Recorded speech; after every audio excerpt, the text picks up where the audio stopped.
उत्तमचंद जी डाकलिया के सुपुत्र मुमुक्षु भाई मनोज, रतनलाल जी, व्यापारी लाल जी बोरा, हल्लावाला परिवार जो हमारे इस समारोह के एवं कल से शुरुआत होने वाले संघ के संघपति है, उपस्थित अहमदाबाद संघ के सभी पदाधिकारीगण,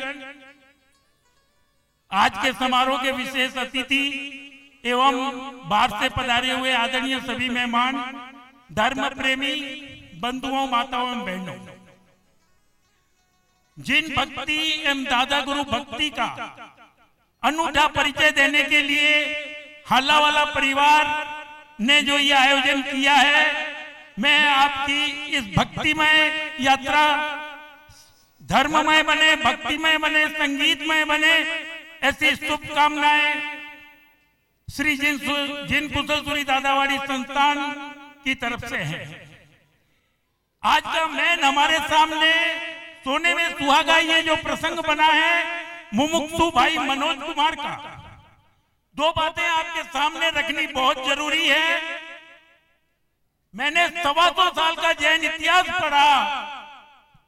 माता पिता की उपस्थिति एवं अनुमति में, माता पिता की उपस्थिति एवं अनुमति से अगर कोई पूरा परिवार दीक्षा ले रहा है तो ये भाई मनोज कुमार डाकलिया परिवार का है। मैंने पिछला 125 साल के इतिहास में ये देखा, पढ़ा, कहीं पर भी ऐसा उदाहरण नहीं मिला कि माता पिता की उपस्थिति एवं अनुमति में किसी परिवार ने, पूरे परिवार ने दीक्षा ली हो। बहुत कुछ कहना है, भाई अरविंद जी जानते हैं समय की बहुत कमी है, मैं और ज्यादा बोलूंगा वो कहेंगे लेट कर रहे हैं, पर एक दो बात और बता दूं कि आप जैन धर्म की दीक्षा लेने जा रहे हैं 1 तारीख को। इस विश्व में जैसे हमारे बंजारा साहब ने अभी बताया, बहुत धर्म है, सबसे बड़ा धर्म ईसाई धर्म है, इस्लाम धर्म है, हिंदू धर्म है, और हिंदू धर्म का एक छोटा सा भाग जैन धर्म है। हम प्रतिदिन गुरु वर्या श्री गुरु भगवतों से सुनते हैं, सर्व मंगल मांगल्यम सर्व कल्याण कारणम प्रधानम सर्व धर्माणम, प्रधानम सर्व धर्माणम जैनम जयति शासनम। सभी धर्मों में जैन धर्म प्रधान है, ऐसा सैकड़ों अनंतों वर्षों से चल रहा है, पर 7 अब्ज की पब्लिक में से किसी ने एक अंगुली नहीं उठाई कि आप ऐसा कैसे कह सकते हो।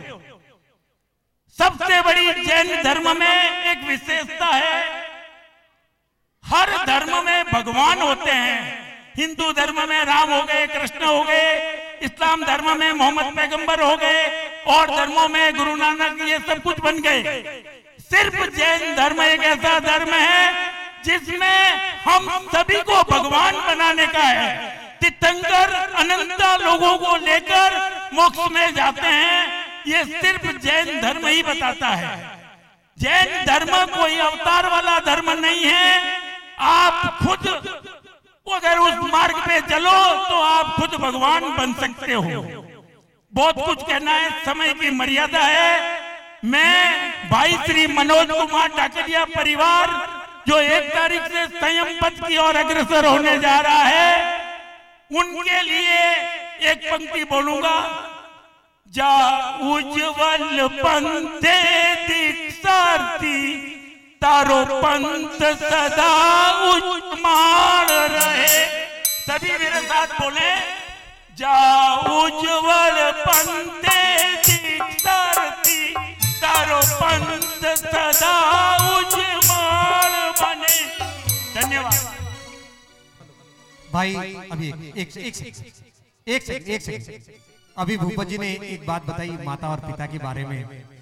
मनोज भाई और आप सबसे कहना चाहूंगा, हम सब प्रतिदिन सुनते हैं, पढ़ते हैं कि दुनिया के अंदर में भगवान से भी बढ़कर माता पिता हैं। दुनिया के अंदर में सबसे बढ़कर, भगवान से भी बढ़कर माता पिता हैं। क्यों आपको मालूम है?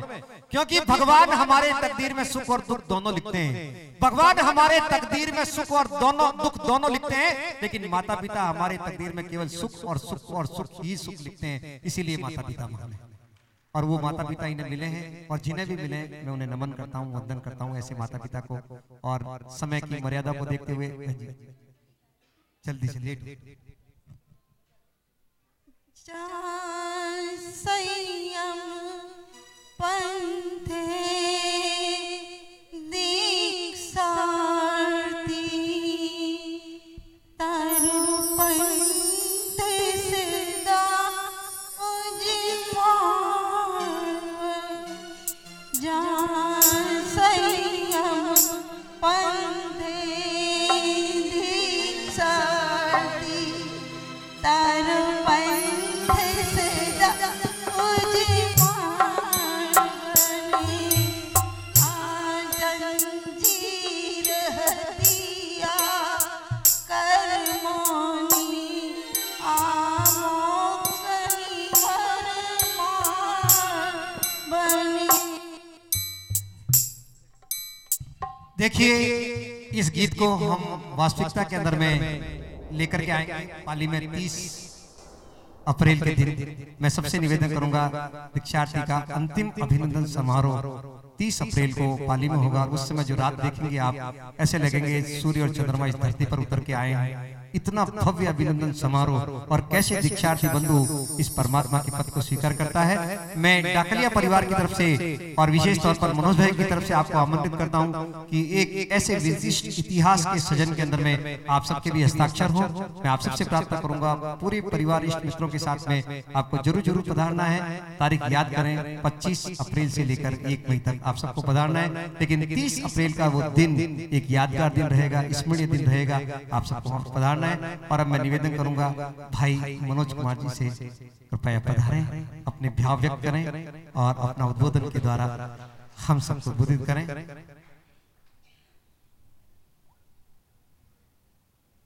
एक दो मैं सबसे निवेदन करूंगा, ये गेट बंद कर दें, ये वहां से बार बार परेशानी होती है। जिसको जाना है चले जाएं। मेरी प्रार्थना है आपसे कि देखिए, जो व्यक्ति इस लड़के को देखिए, एक बार कितनी उम्र है, आप सबसे तो शायद छोटा है मेरे ख्याल से, बराबर ना? आप सबसे छोटा है।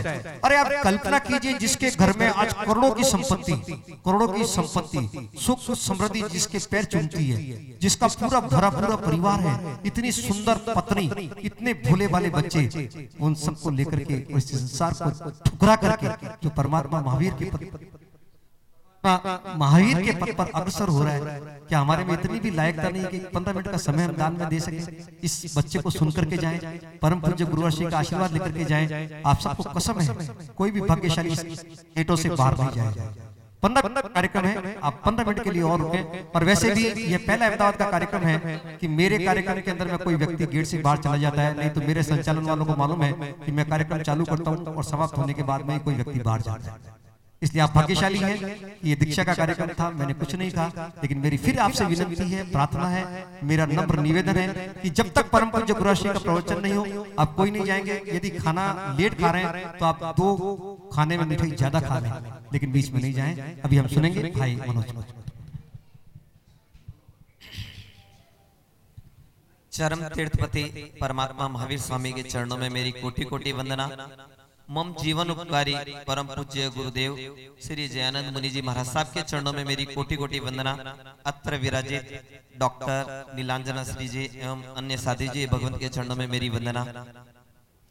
सबसे पहले तो मैं क्षमा चाहूंगा कि मुझे सपरिवार आना था और जो आप सबकी भावना थी, किंतु उन सब बच्चों की तबीयत सही नहीं होने की वजह से मैं उन्हें साथ नहीं ला पाया।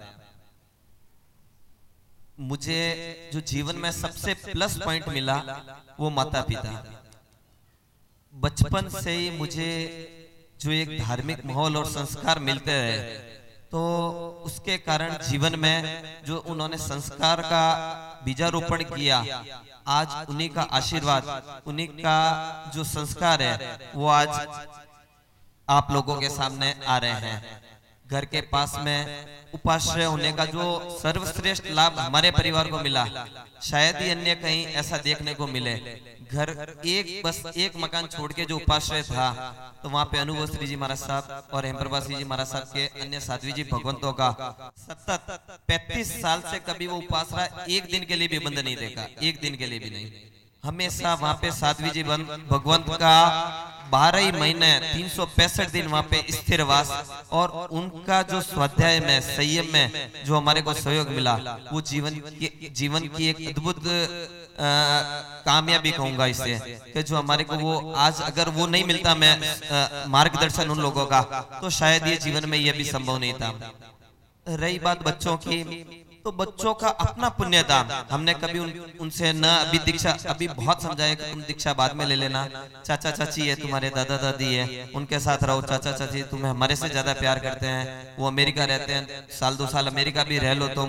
किंतु उन्होंने कहा कि नहीं, हम जब हमारे को ये चरित्र लेना है तो हम पाप करें ही क्यों हम अनार्य देश में जाएं, क्यों हम वहां की ना जो जाके हम अपना पाप हमारे पुण्य को कम करें।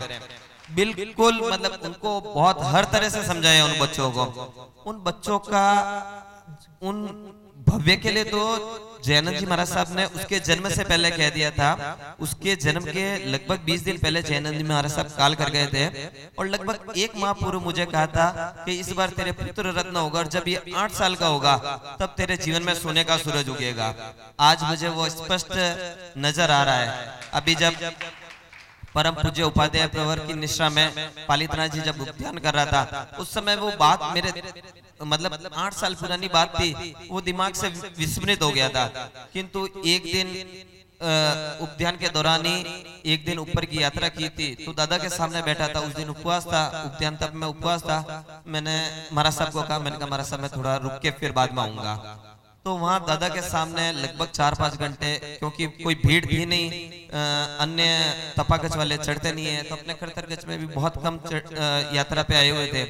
तो दादा के सामने ध्यान में बैठे बैठे अचानक अंदर से स्फूर्णा, अंदर से एक भाव जागृत हुआ कि पुरुषार्थ कर, आगे बढ़, तेरा कार्य सफल होगा। और उसके बाद में जैसे जैसे पुरुषार्थ किया और मुझे सफलता मिली। तो मैं आप सभी से यही विनती करूंगा कि 1 मई को हमारी वैशाख सुदी दूज को पाली नगर में जो दीक्षा होने जा रही है, आप सभी हम चारों मुमुक्षुओं को आशीर्वाद देने जरूर पधारे, ताकि हमारा ये जो संयम का मार्ग है वो निष्कलंक बने, निष्कटंक बने। प्रणाम, सादर जय जिनेंद्र। दीक्षार्थी दीक्षार्थी अनुमोदना अनुमोदना अनुमोदना बारंबार, अनुमोदना अनुमोदना अनुमोदना बारंबार। अभी हमारे बीच में अंतिम सम्मान के तौर पर शाही कुटीर सोसाइटी, जो जहां श्रीमान सेठ श्री रतनलाल जी साहब बोहरा रहते हैं, उन सोसाइटी वालों की भावना है कि ये भाग्यशाली इतनी बड़ी यात्रा करवा रहे हैं, इतना बड़ा कार्यक्रम कर रहे हैं, तो हमको भी इसका कुछ न कुछ लाभ मिले। आज बड़े भाव के साथ में वो आए, चूंकि समय हो गया लेकिन फिर भी मुझसे रहा नहीं गया। मैं निमंत्रित कर रहा हूँ, आमंत्रण दे रहा हूँ श्री शाही कुटीर सोसाइटी को, जो यहाँ पर बहुमान करना चाह रहे हैं, मैं आमंत्रित कर रहा हूँ, कृपया पधारें। और अभी मैं यहाँ पर बाड़मेर सेवा समाज जो भाई मनोज जी का यहाँ पर बहुमान करने के लिए पधारे हैं, मैं उनसे भी निवेदन करूंगा कृपया पधारें और भाई मनोज जी का बहुमान करें। श्री बाड़मेर सेवा समाज जो मुझे अभिनंदन पत्र देकर के गए हैं, अगर यहाँ भेंट देना चाहें कोई भी तो पधार सकते हैं। उनके पदाधिकारी कोई उपस्थित हो तो उनसे भी मेरा निवेदन है, कृपया पधारें। बाड़मेर जैन समाज पधारी, अभिनंदन पत्र भेंट कर रहे हैं मनोज जी को। और इसी के साथ मैं निवेदन करने जा रहा हूं, इसके बाद तैयार रहे जिंदत सुरी दादावाड़ी ट्रस्ट धोलका, वो सेठ श्री रतनलाल जी साहब का बहुमान करना चाह रहे हैं। मैं उन्हें भी निवेदन करूंगा कृपया तैयार रहे, इसके बाद में वो यहाँ पर बहुमान करना चाहेंगे। जल्दी से बाड़मेर समाज के ट्रस्ट मंडल बोर्ड के सदस्य यहाँ है, तो कृपया मंदिर में पधारें जल्दी से। थोड़ा देखिए समय हो रहा है, थोड़ा जल्दी से। और जिंदतसुरी दादावाड़ी ट्रस्ट धोलका, मैं उनसे भी निवेदन करूंगा कृपया, और सम्मान पत्र जो आप लेकर के आए हैं वो रतनलाल जी साहब को भेंट करें जल्दी से।